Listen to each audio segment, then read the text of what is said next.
አይኖት ያረፈበትን ከፍተኛ ተወዳጅነት ያለውን የ7 ግራም ወርቅ በፈለጉት ዲዛይን በስንት በመሸጥ ላይ ይገኛል የሚለውን መረጃ እንዲሁም ደግሞ በገበያው ምን አዳዲስ ነገር አለ እንዲሁም ደግሞ ወርቅን በምትገዙበት ሰዓት ላይ ልታደርጉት ስለሚገባ ወሳኝ ነገሮችን ልናወራችሁ መጥተናል። ቪዲዮውን ስትጀምሩት ላይክ ማድረግ፣ ለቻናሉ አዲስ ከሆናችሁ በዚህ ቻናል ላይ ወርቅና ተያያዥ የሆኑ የምንዛሬ እንዲሁም ሌሎች የቢዝነስ ሀሳቦችን የምናካፍልበት ቻናላችን ነው። ሰብስክራይብ በማድረግ ትጠቀሙ ዘንድ በማክበር እንጋብዛችኋለን። ዛሬ ይዘንላችሁ የመጣ ነው በ7 ግራም የ21 እና የ18 ካራት በስንት በመሸጥ ላይ ይገኛል የሚለውን ወርቅ ለመግዛት ላሰባችሁ እንዲሁም ደግሞ የያዛችሁትንም ወርቅ ለመሸጥ ለምትፈልጉ በሀገራችን የኢኮኖሚ እንቅስቃሴ እንዲሁም ደግሞ በተጨማሪም የውጭ ምንዛሬ በተለይ ወርቅ ላይ ትልቅ ተጽዕኖ እንዳለውና ትልቅ ንቅናቄ እንደሚፈጠር ታውቃላችሁ። በኢትዮጵያ የወርቅ ገበያ በሆኑት አካባቢዎች ላይ ተዘዋውረን በጠየቅነው መረጃ መሰረት በምን ያህል በመሸጥ ላይ ይገኛል የሚለውን እነግራችኋለን። የብዙዎቻችሁ ጥያቄ እንደሆነ አስባለሁ። በስንት ዋጋ ልናገኝ እንችላለን የሚለውን በቻልኩት መጠን ቀደም ብዬ ዋጋውን ለመንገርና ሌሎች አስፈላጊ የሆኑ የገበያውን አጠቃላይ አዝማሚያ እንዲሁም ደግሞ ልታደርጉት ስለሚገባ ጥንቃቄንም በመጨረሻ አካባቢ የማካፍላችሁ ነው የሚሆነው ማለት ነው። ቀጥታ ወደ መረጃው ስናልፍ እንግዲህ የ18 ካራቱን ዋጋ ነግራችሁና ቀጥዬ ደግሞ የ21 ካራቱን እነግራችኋለሁ። በፒያሳ የ7 ግራም ወርቅ በ18 ካራት በስንት እየተሸጠ ይገኛል ካላችሁኝ በ133,000 የኢትዮጵያ ብር ነው በመሸጥ ላይ የሚገኘው። በ133,000 በአሁኑ ወቅት በፒያሳ የከበሩ ማዕድናቶችን በተለይ ከ18 ጌጣጌጦች ጋር ከ18 ወርቅ ማለት ነው አድርጎ መጠቀም እጅግ በጣም የተለመደ ነው። ለምን 18 ካራት እንደምታውቁት ከሆነ እጅግ በጣም ጠንካራ ስለሆነ የፈለጋችሁትን የከበረ ማዕድን ዳይመንድን ጨምሮ አብሮ ሊይዝ የሚችል የካራት አይነት ነውና በ7 ግራም ቆንጆ የሆነ ወርቅ ሌሎች ማዕድናቶች ያሉት አይደለም ያልኳችሁ። ፈርጥ ሊኖሩ ይችላል ምናልባት ቀለበት ከሆነ በጣችሁ። በተጨማሪም ደግሞ በ7 ግራም የሚመዝን ንጹህ ወርቅ አይደለም ዋጋው የተሰራ ወርቅ በ133,000 የኢትዮጵያ ብር በመሸጥ ላይ ይገኛል ማለት ነው። በተለይ 18 ካራት ከ21 ካራት በመቀጠል በብዙዎች ዘንድ ተፈላጊ እንደሆነ ይታወቃል። ይህ የ18 ካራቱ በአማካይ በግራም በምን ያህል ነው እየተባለ ያለው ካላችሁኝ በ19,000 የገበያ ተመን አንጻር ነው የ7 ግራሙን አጠቃላይ ዋጋ ስራውን ዲዛይኑ ይወስነዋል ማለት ነው።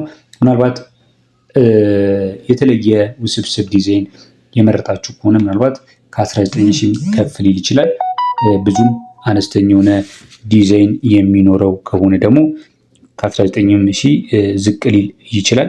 ነገር ግን በአማካይ ዋጋ በኢትዮጵያ ብር በ19,000 የኢትዮጵያ ብር እየተሸጠ ነው የሚገኘው ማለት ነው። እዚህ ጋር አንድ የምነግራችሁ ማስታወሻ ሁላችሁም ልትዘነጉት የማይገባ ነገር አለ። የፒያሳም ሆነ ሌላ አካባቢያዊ የሆኑ ወርቆች ዋጋዎች ቋሚ አይደሉም። ቋሚ ወርቅ አይደለም ዋጋው በየቀኑ አልፎም እንግዲህ በየሰዓቱም ሊለዋወጥ ይችላል ማለት ነው። ስለዚህ ገበያ ከመውጣታችሁ በፊት በእኛም ቻናል ላይ የሚለቀቁ በየዕለቱ የጥሬ ወርቅ ዋጋዎች የምንዛሪ ተመኖችም በቻናላችን ላይ ስለሚያገኙ እነሱን ማወቅ ያስፈልጋል ማለት ነው። ዛሬ በሰማችሁት የወርቅ ዋጋ ተንተርሳችሁ ነገ ሄዳችሁ ብትጠይቁ ሌላ ነው የሚሆነው። ስለዚህ አፕዴት የሚሆኑ የወርቅ ዋጋዎችን ብትከታተሉ አሪፍ ነው ማለት ነው። ምን ይመስላል የሚለውን ከመንገሬ በፊት ግን ሌላኛው የምነግራችሁ ዋጋ የ21 ካራት ነው።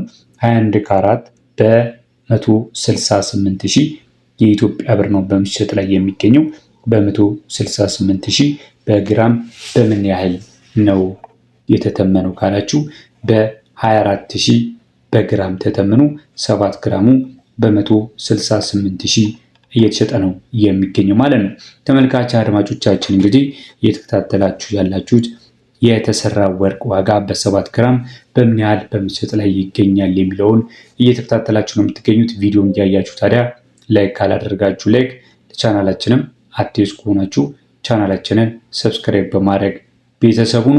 በቀጣይ የምነግራችሁ ደግሞ ማርኬት ትሬንዱ ምን ይመስላል የሚለውን አሳያችኋለሁ።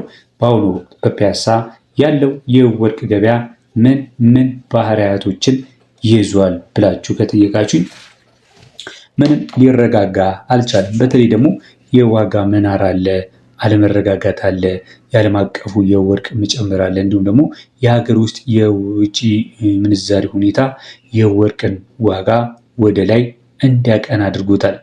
ወርቅ እንደ አስተማማኝ ሀብት ነው። ብዙዎቹ ገንዘባቸውን የመግዛት አቅም እንዳይቀንስባቸው በመፍራት ማለት ነው ገንዘባቸውን ወደ ወርቅ በመቀየር ላይ ነው የሚገኙት ማለት ነው። እነሱ ብቻ ሲሆኑ በእርግጥ አሁን ሰው ወርቅ መግዛት ባይችል ራሱ እቃ ወደ መግዛት በጣም ሽፍት እያደረገ ያለበት ሁኔታ ነው ያለው። ለምን ከተባለ ብር በየቀኑ የመግዛት አቅሙ በጣም እየቀነሰ ስላለ ማለት ነው። እንደዚህ አይነት አዝማሚያ አለ ማለት ነው።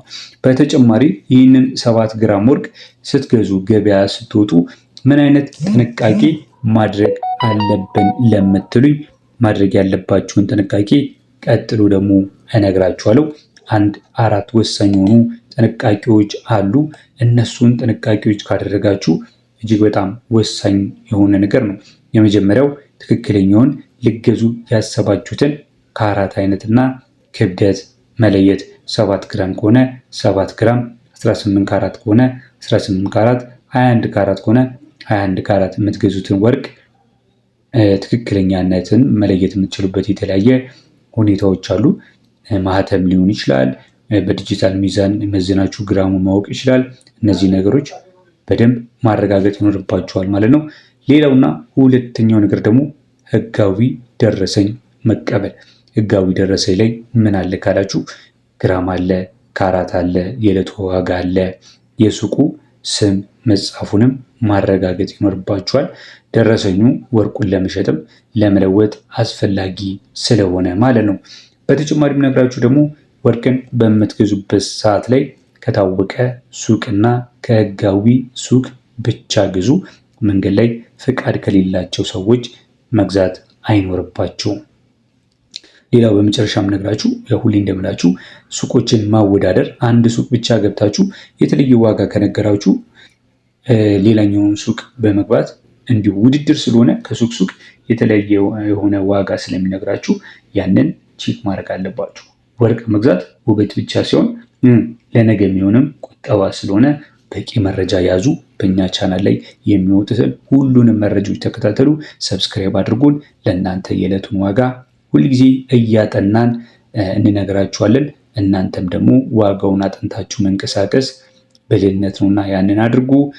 በቅርቡ ፒያሳ ለመግዛት ሀሳብም ካላችሁ ቴሌግራም ቻናሌ ላይ የምለቃቸውን መረጃዎች በመከታተል እንግዲህ መግዛት ይቻላል ማለት ነው። የተለየ ጥያቄም ካላችሁ ኮመንት ላይ አሳውቁኝ። በቻልነው መጠን እናንተ ለመገዝ እንሞክራለን። የገጠማችሁ አጋጣሚ ካለም ወርቅን ለመግዛት አትራፊ ቁጠባ አይመስልኝም የምትሉም ከሆነ እስቲ ሀሳባችሁን ኮመንት ላይ አካፍሉን። ይህ መረጃ ለወዳጅ ዘመድ ጠቃሚ መስሎ ከተሰማችሁ ሼር በማድረግ ያጎራችሁ አብራችሁን ስለሆናችሁ እጅግ እናመሰግናለን። በያላችሁበት መልካም ጊዜ